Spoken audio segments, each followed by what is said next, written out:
আজকে করেছি সেরা স্বাদের বেগুন আলু দিয়ে ইলিশের ঝোল। এই হচ্ছে ইলিশের একদম পরিপূর্ণ বাঙালিয়ানা। বেগুনগুলোকে এভাবে কেটে জলে কতক্ষণ ভিজিয়ে রাখবো, কালো কষটা যেন সরে যায়।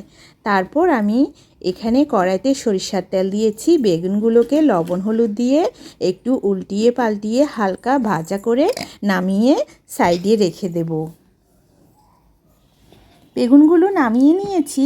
এখন আরেকটু সরিষার তেল দেব কালো জিরে ফোড়ন আর টুকরো করা আলু পেঁয়াজ সব কিছু খুব সুন্দর করে ভেজে নেব। দিয়ে দিয়েছি একটু আদা বাটা, স্বাদ মতো লবণ, হলুদ গুঁড়ো, মরিচ গুঁড়ো।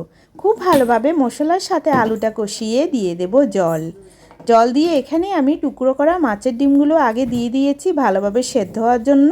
তারপরে দিয়ে দিয়েছি বেগুন, দিয়ে ঢেকে কিছুক্ষণ রান্না করে যখন বেগুন অনেকটাই সেদ্ধ হয়ে যাবে তখন দিয়ে দেব ইলিশ মাছের টুকরোগুলো।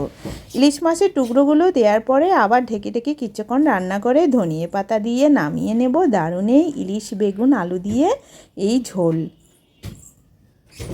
সত্যি সম্পূর্ণ এটা বাঙালিয়ানায় দারুণ রেসিপি। এই রেসিপি একবার খেলেই মন ভরে যায়। দারুণ এই রেসিপি আপনাদের কেমন লেগেছে সেটা সুন্দর একটা কমেন্ট করে জানিয়ে দেবেন। আর আপনাদের ভালো লাগলে চ্যানেলটা সাবস্ক্রাইব করে দেবেন। সবাইকে ভিডিও দেখার জন্য অনেক ধন্যবাদ।